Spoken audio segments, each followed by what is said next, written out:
Hola, muy buenas a todos y bienvenidos una vez más a un podcast. Estamos súper contentos de estar hoy con un invitado sumamente especial y para eso, Barney. Buenas noches a todos, buenos días, buenas tardes, depende cómo nos escuches, amigo. Estamos acá en un podcast más contentos, ansiosos, animados, expectantes de escuchar la historia de nuestro querido invitado, Julio Ruiz. ¿Qué tal, Julio? Hola, mucho gusto, aquí bien. Gracias a Dios, muy feliz por la invitación que me hicieron ustedes, muchachos, para ser parte de este podcast. Y no, yo me siento privilegiado de estar aquí en este momento con ustedes. No, queremos agradecerte por haber tomado este tiempo para compartir con nosotros y con toda la audiencia, pues, esta historia que tenés preparada para nosotros. Amén, gracias, aquí estamos. Ok, Julio, quisiera que nos empezaras contando cómo fue tu acercamiento hacia Dios, cómo fue que aceptaste, cómo fue tu conversión. Bueno, verdad, la historia así un poco bastante resumida. Yo, de hecho, desde los primeros, yo fui bautizado de bebé, como tradicionalmente se bautizan aquí por la familia nicaragüense. Y al principio, pues, nos llevaban a misa y todo eso, pero pequeño. Ya después estuvo la conversión de mi mamá y de mi papá y nos empezaron a llevar a la iglesia evangélica. Pero tal vez ya tenía yo unos 8, 9 años cuando dejamos de asistir la mayoría de nosotros los hermanos. Ya nos perdimos. Ahí nos llevaba mi mamá todos, así parecíamos marimba, todos flacos y por orden de tamaño, en una sola banca. Era la iglesia de Dios de los Cocos, ahí en San Judas. Pero después, por mucho tiempo, ¿no? todos nos descarriamos. Pero pasó el tiempo y en todo ese tiempo que transcurrió, mis hermanos fueron reconciliando uno a uno. Las que siempre estuvieron fieles fueron mis hermanos menores, mi hermano Omar y mis dos hermanas Miche, siempre fieles con mi mamá en los caminos del Señor. Pero en todo ese tiempo, y mientras mis hermanos tal vez reconciliaban, ahí entonces yo probé otras cosas en el aspecto religioso. También me estuve unido con un grupo juvenil católico, estuve trabajando con los católicos, hicimos misiones fuera de Managua, íbamos a los departamentos, a León, Chinotega, Masaya, y igual me relacioné y conocí testigos de Jehová también, pero todo eso era, se podría decir, así como mera religión, pues como mera religión, y siendo un joven, uno como que siempre quiere ser parte de algo, ¿no? Siempre quiere ser parte de algo. Bueno, no sé si me disculpan. No, descuida. Pero nosotros seguimos adelante, pues seguimos adelante en lo que hacíamos.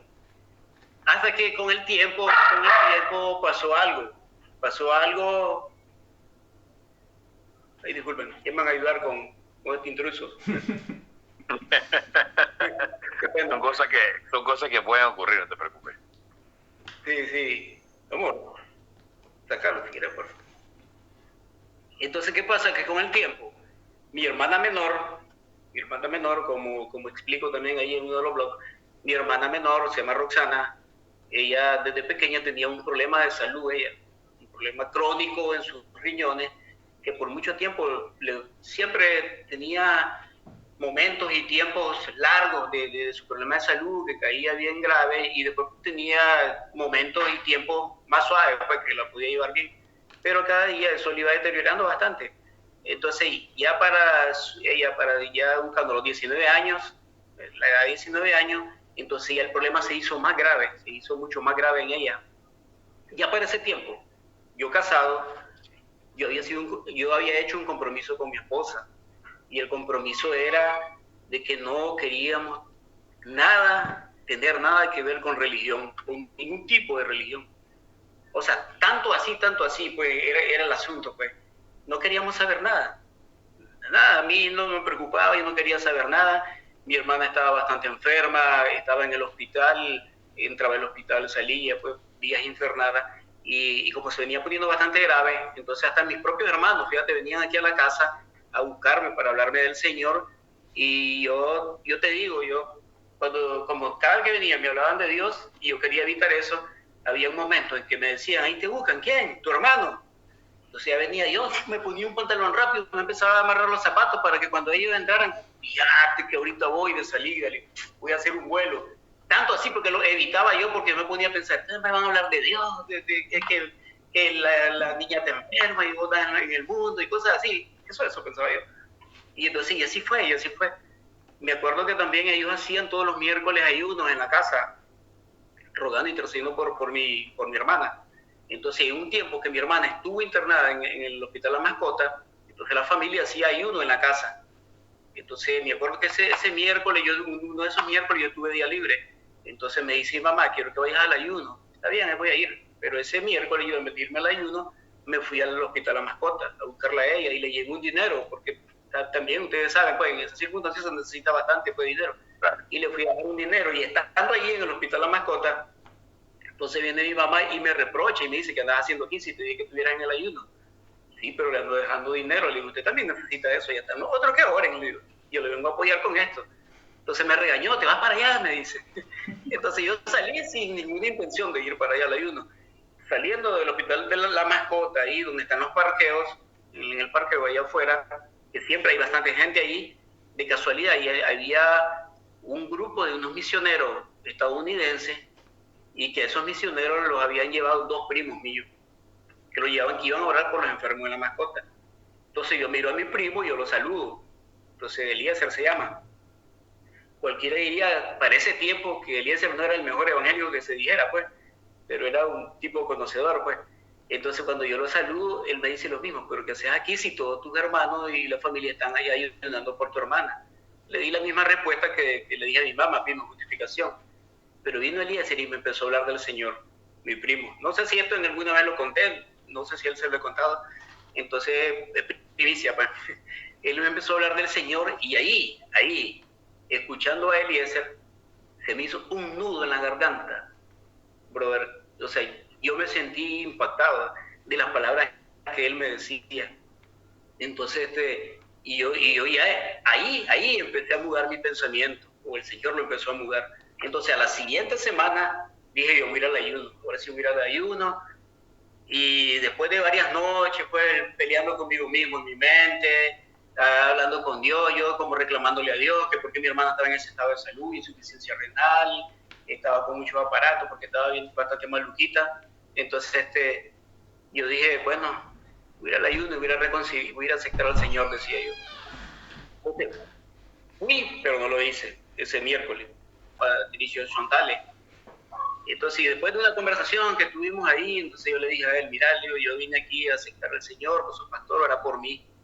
Entonces, en serio, ya él estaba en chinela, en camisa, ya se vistió, ya nos reunimos los que estábamos ahí en la sala, oró por mí, lloramos como chavalitos todos, nos abrazamos, y yo sentí como que se me quitó una carga, una mochila pesada que andaba en la espalda. Fue algo tremendo, sentí algo tan lindo en el aspecto como un desahogo, algo así. Entonces, quizás el motivo de la decisión que yo tomé fue ese momento, se podría decir como trágico, quizás me movió el miedo, quizás me movió la desesperanza con mi hermana, y tal vez había un pequeño rayito de luz que yo decía, tal vez si todos estamos bien en el camino del Señor, ya la chavala se puede levantar de ahí.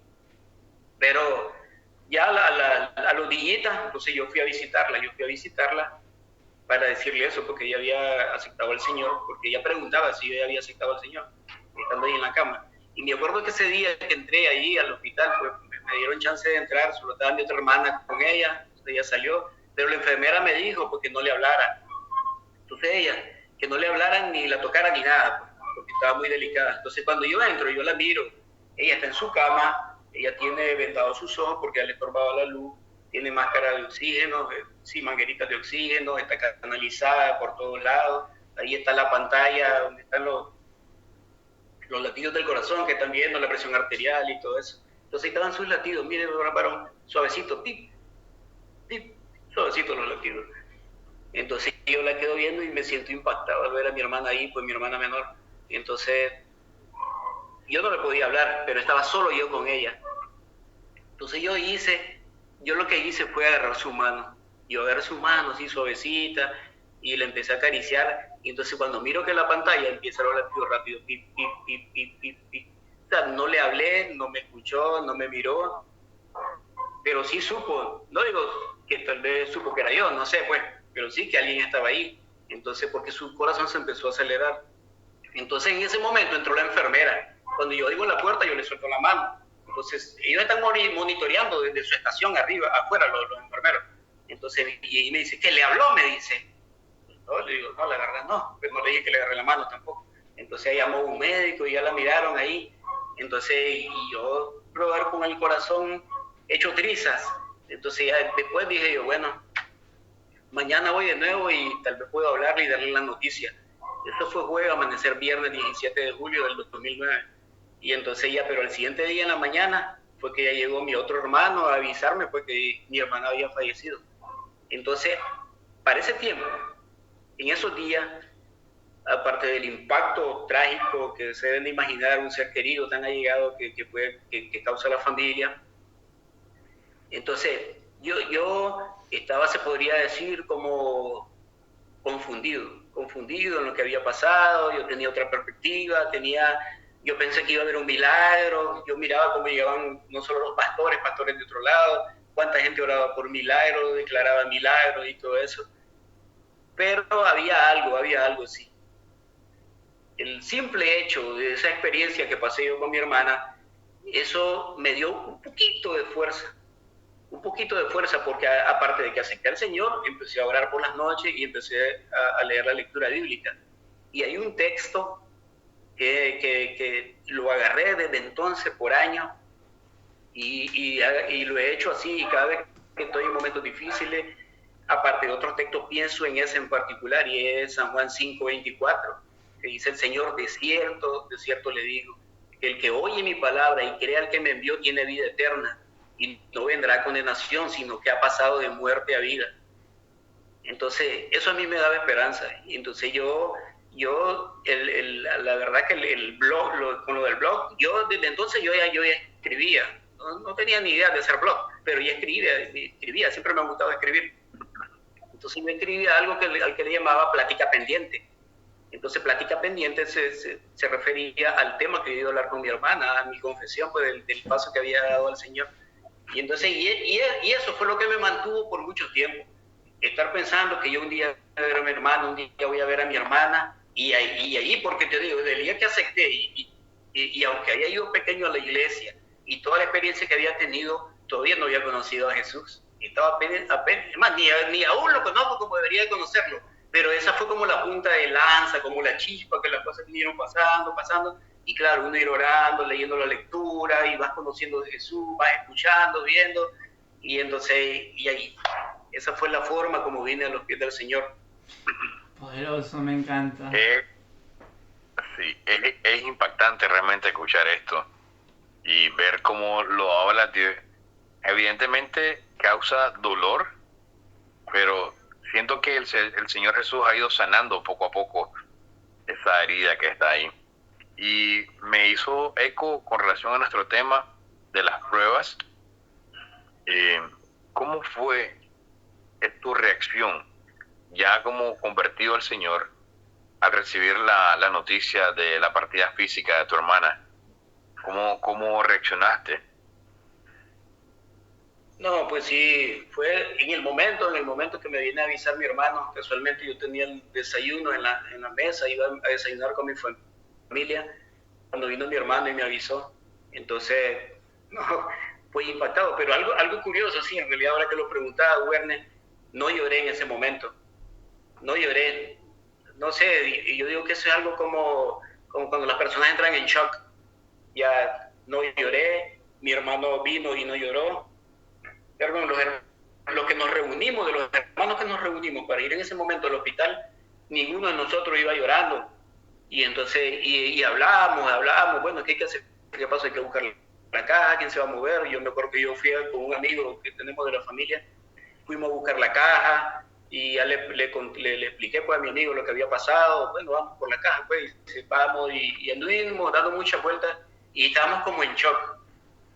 Cuando ya nos entra en el cuerpo de mi hermana, me acuerdo que entramos, cuando vamos a meter morgueros, creo que son, el cuerpo, la caja, ya la tienen en sábana. Entonces ellos vienen, como están acostumbrados a eso, ellos agarran el cuerpo y como que lo iban a tirar. Entonces yo le digo, mira, hazlo con cuidado, le digo. Y entonces se molestaron, y entonces la dejaron en la cama donde estaba, pues hacelo vos, me dicen. Entonces, pues, no sabe, ¿verdad?, cómo es el movimiento de ellos, están acostumbrados a eso. Entonces hoy agarré uno de mis hermanos que se llama Joel, venía, ayúdame, Joel, y agarró ladillo aquí. Entonces ya comprendí cuando levanté que en realidad había que hacerlo fuerte, porque un cuerpo pues pesado. Pero para mí fue un privilegio, junto con mi hermano, agarrar su cuerpito y ponerlo ahí en la caja. Y ya una vez que salió el vehículo de ahí del Hospital La Mascota y íbamos saliendo, por todo el tiempo que uno llegaba ahí a visitarla, a dejarle cosas, uno va conociendo a la gente que está ahí afuera, tanto a los vendedores como a los familiares. Y entonces cuando iba saliendo el vehículo lentamente y íbamos todos ahí, uno podía ver el rostro de aquellas personas que te conocieron por algunos días, como también les dolía al ver eso. Y es tremendo. Y en ese momento yo me desperté, como que reaccioné, pues ya se me empezaron a salir las lágrimas, ya llegamos a la casa y sí, todos pues lloramos mucho. Igual mi mamá, pues fue un golpe terrible. Y esa fue la primera reacción, fue algo sentimental. La verdad que en ese momento, no sé, tal vez no te pones, bueno, al menos yo no me puse a pensar en textos bíblicos ni cosas de Dios, nada de eso, porque te digo, pues estaba comenzando, pero había tomado una decisión. Y así exactamente fue el momento que recibí la noticia. Qué impresionante. En uno de tus blogs, si no mal recuerdo es No soy mejor que mis padres, dijiste una frase de que estamos luchando la misma batalla pero en diferentes trincheras, parafraseado. Pero hay una frase similar a esa que me encanta un montón y es que estamos en el mismo lago pero en diferentes barcas. Creo que algunos comprendemos ese dolor, esa pérdida.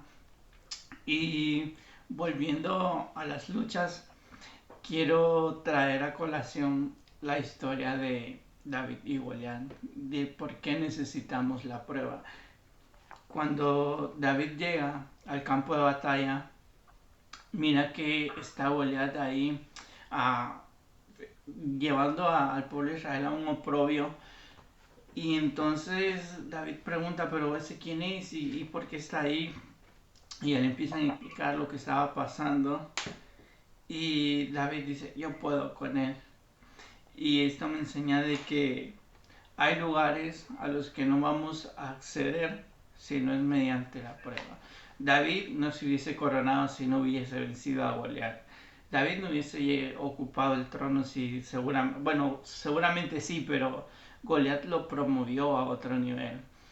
Necesitó de Goliat para ser alguien, para darse a conocer en ese momento. Y volviendo a la actualidad, escuché de un rico de Estados Unidos que tenía bastante dinero y le encantaba la pesca. Le encantaba tanto al nivel que se dio a hacer un lago en su patio. Nada más, un lago en su patio. A él le encantaba pescar un montón y compró salmones, pero los compró en un criadero.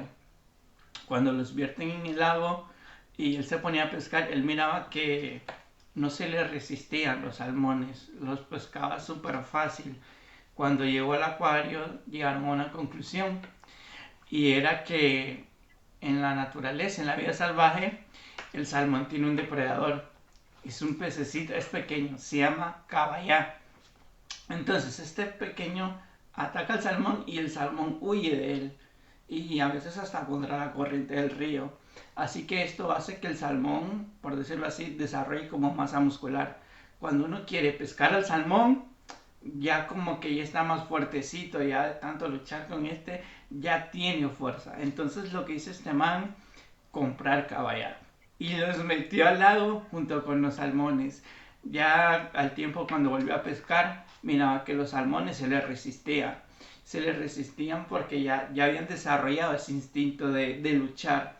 Y trayéndolo, nosotros hay ocasiones en las que vamos a necesitar de proveedores, necesitar de pruebas, necesitar de luchas, porque eso nos va a hacer más fuerte, eso nos va a hacer más resistente a lo que venga, porque si nos damos cuenta, las pruebas nunca vienen así. Siempre vienen por aquí y van subiendo y subiendo, y mientras más uno está lleno, las pruebas siguen incrementando. Al principio tal vez solo era un desánimo, cosas así, pero ya después nos enfrentamos a verdaderas luchas que están ahí en el campo, verdaderos depredadores que tenemos y son importantes para nosotros. Me encanta Romanos cuando dice que nos gozamos en el sufrimiento porque eso nos da carácter. Entonces necesitamos de la prueba. Y haciendo énfasis de tu blog, ¿quiénes son las 3 personas que más han influido en ti? ¿Y por qué crees que han influido en ti?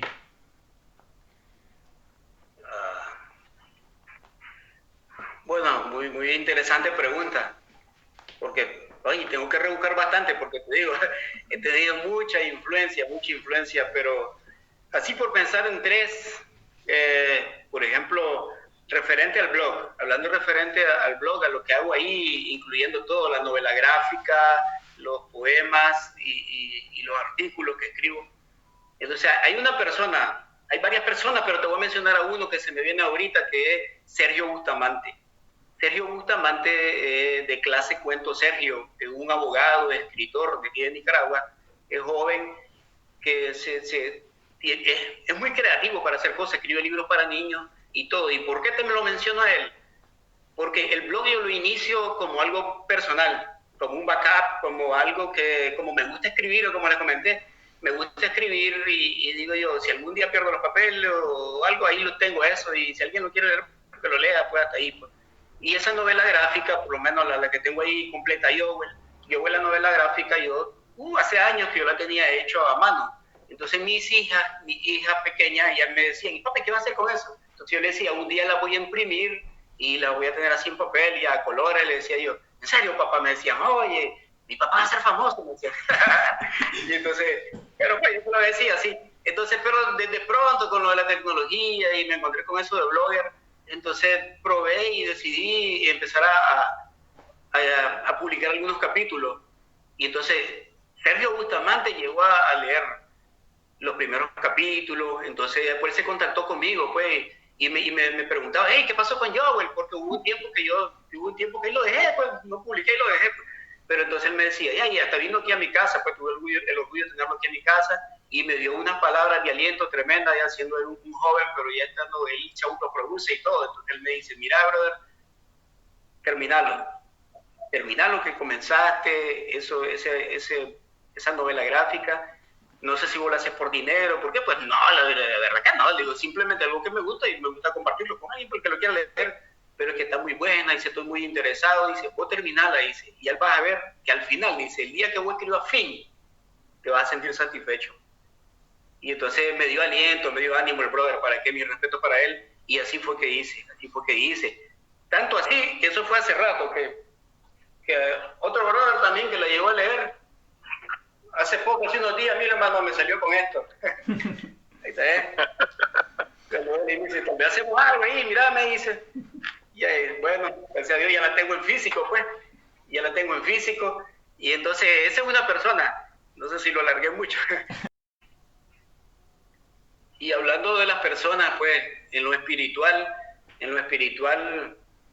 hay muchas personas que han orado por mí, yo sé que están pendientes de mí, tanto en la iglesia como nuestros superiores en la iglesia, familia que me ama y todo. Pero hay otra cosa en particular, que igual que Sergio, que seguro no sabía lo que acabo de decir, esta otra persona es un amigo que se llama José Rocha. Antes de yo ser cristiano, éramos compañeros de trabajo y él se convirtió antes que lo hiciera yo.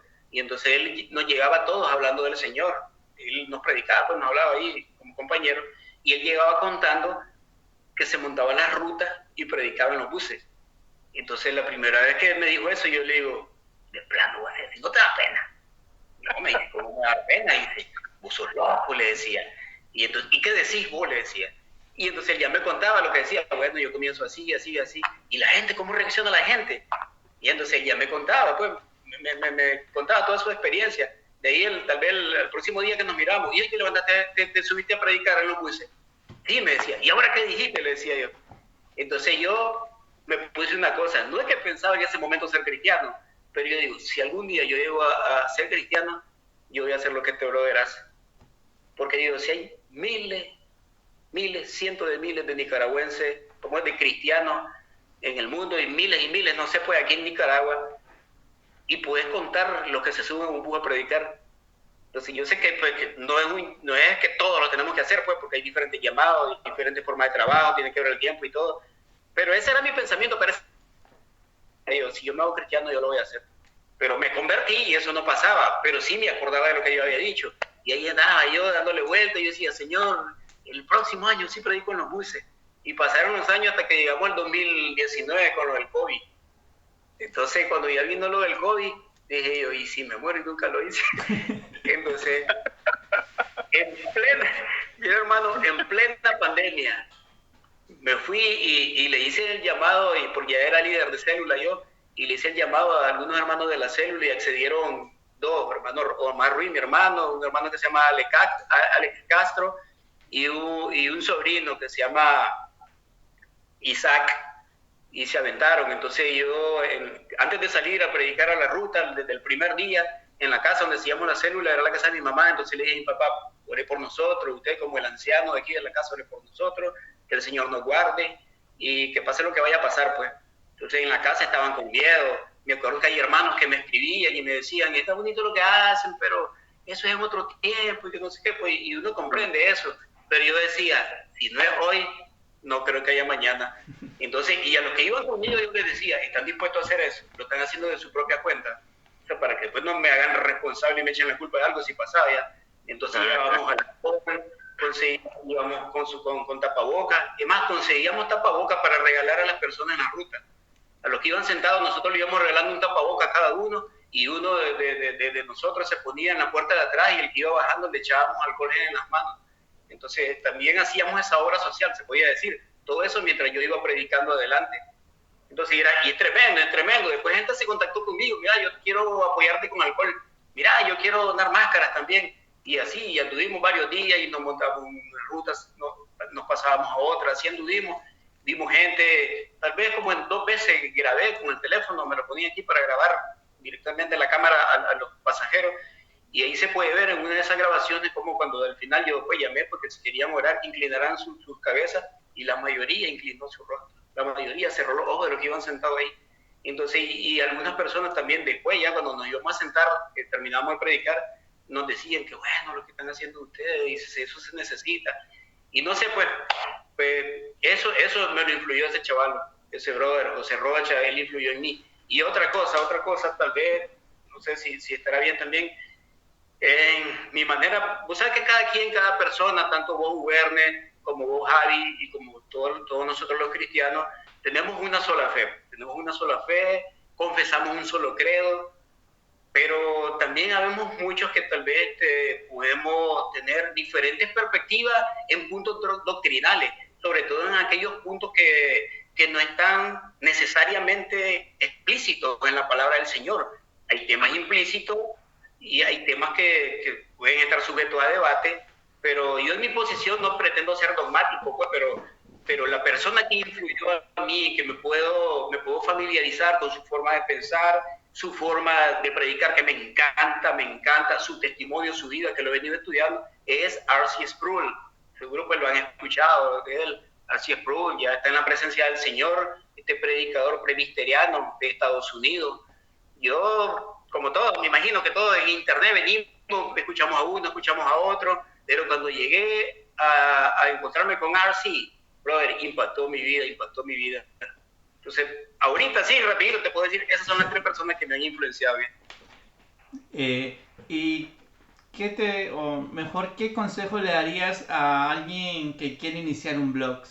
Ya con tu experiencia, ¿qué consejo le darías? Bueno, lo primero es que tenga una intención, que además de ideas, si uno dice, me gustaría hacer un blog, que tenga una intención. Por ejemplo, mi intención, se puede leer entre líneas, entre todo lo que hago, aparte de llevar el evangelio de alguna forma, es casi testimonial, basado en mis experiencias. Yo trato de no venir y copiar y pegar. Bueno, la verdad que ni uno de mis blogs es así, de información de otro lado. Tal vez puedo mencionar, pero no estoy extrayendo de otro lado. Todo eso es contenido mío. Los poemas, todos los poemas que están ahí nacen de mí, pues son originales míos, los escritos. Entonces, digo yo, si alguien quiere lanzarse a esta aventura, que agarre sus ideas y las plasme en un papel. Que no piense en grandeza, que no piense en ser famoso, que no piense en dinero, nada. Simplemente porque hay algo muy importante. No sé si me lo iba a preguntar más adelante, tal vez me adelanto. Hay algo muy importante, un consejo que me gustaría dar, pues ya a mi edad, que creo que desperdicié mucho tiempo, es escribir. El hecho de escribir en papel, escribir un blog, un WordPress, lo que sea, donde uno escriba, yo creo que es algo sumamente importante. Sabes que todo el conocimiento que tenemos nosotros de cualquier materia, tanto secular, teológica, de historia, de lo que sea, son escritos. Es más, todo se puede valorar y pesar, y su validez tiene mayor validez las cosas escritas que aún las cosas que se transmiten oralmente o verbalmente. Vos sabés lo que es la escritura, la misma palabra del Señor, son escrituras. La historia, todos los documentos que se encuentran de escritura, o sea, la escritura es muy importante. Algo, por ejemplo, a mí me gusta escribir, yo tengo, aparte que tengo un cuaderno donde escribo mis reflexiones, tengo un cuaderno de poemas, tengo un cuaderno de memorias familiares, y imprimo fotos y las pego ahí, y tengo un cuaderno de oración, un cuaderno donde empiezo a escribir mis oraciones, no todas las oraciones, pero de vez en cuando me pongo a orar y lo que oré lo escribo, siguiendo el modelo de David y de muchos personajes bíblicos. Entonces, un consejo es eso. Primero, tal vez decir, quiero hacer un blog, vienen y agarran su teléfono, su computadora y empiezan. No, primero hacerlo en papel. Tener ideas, ser creativo. No te voy a decir no seas tímido, porque yo comencé tímidamente, totalmente, pero una vez, la satisfacción, ¿dónde lo vas a encontrar? Yo me puse en esa mentalidad. Con uno que me lea, yo soy feliz. Con uno que me lea, soy feliz. Y hasta hoy, cuando yo reviso el Google Analytics de la visita al lugar, al blog, y poder verlo por contenido, y a los que visitan la novela, los que visitan los poemas, los artículos, cada uno, por tema, cada uno. Y honestamente te digo, o sea, yo me siento feliz porque España, Estados Unidos, Nicaragua, ¿qué te puedo decir? Bolivia, Argentina, Chile, México, Colombia, Venezuela, Perú. Hoy estuve viendo Singapur, Corea del Sur. O sea, ya sea que hayan pasado por curiosidad o porque se fue extendiendo el link de alguna forma. O sea, hay gente que es impresionante que lo que era un pedazo de papel en mi mesa de mi casa sea lectura en la casa de miles de kilómetros de aquí. Entonces, pero eso, jamás tuve la intención de eso, pues. Inspiradora, debo decirlo, porque muchas veces como seres humanos creo que es normal que nos enfrasquemos en las cosas que nos causan dolor y las estemos repitiendo y nos estemos lamentando en las posibilidades que todo lo que pudo haber sido si hubiéramos pensado o actuado de manera distinta. Sin embargo, podemos escuchar pues que tenés un enfoque distinto. Por eso a mí me gusta escuchar este tipo de historias, cómo el Señor Jesús fue preparando los caminos, para que lleguemos a un determinado fin o estemos encaminados en ese fin, porque sabemos que la meta aún es un poco más alta y estamos en ese proceso, pero sí es bastante inspirador en lo personal cómo la perspectiva cambia con el Señor, o cómo nos damos cuenta cuando empezamos a conocer al Señor que Él siempre estuvo de nuestra mano caminando, aunque nosotros no lo sabíamos. Sí. Amén. Sí. Gracias por compartir con nosotros, Julio. Es un privilegio haberte tenido con nosotros. Nos encanta. Estuvimos toda la semana ahí hablando me encanta la novela de Joel. En realidad no sabía si se pronunciaba así, pero ahora sí me lo has confirmado. Pero hay cosas que realmente a veces uno se identifica. Hay cosas en las que uno dice, esto es para mí, esto me llena. Y también hay algo que se llama los Easter eggs o esos huevos de Pascua, y hay una parte donde están saliendo de clases y se están rayando las camisas y poder ver el nombre de toda tu familia en las camisas. Y, oh, qué buenísima referencia, dije yo. Y así con ciertos easter eggs que uno se puede encontrar y es hermoso también tenerlo en cuenta a ellos. Gracias también a todos los que nos escucharon. Esto fue Necesitas de la Prueba. Somos un podcast más. Un podcast más. Gracias.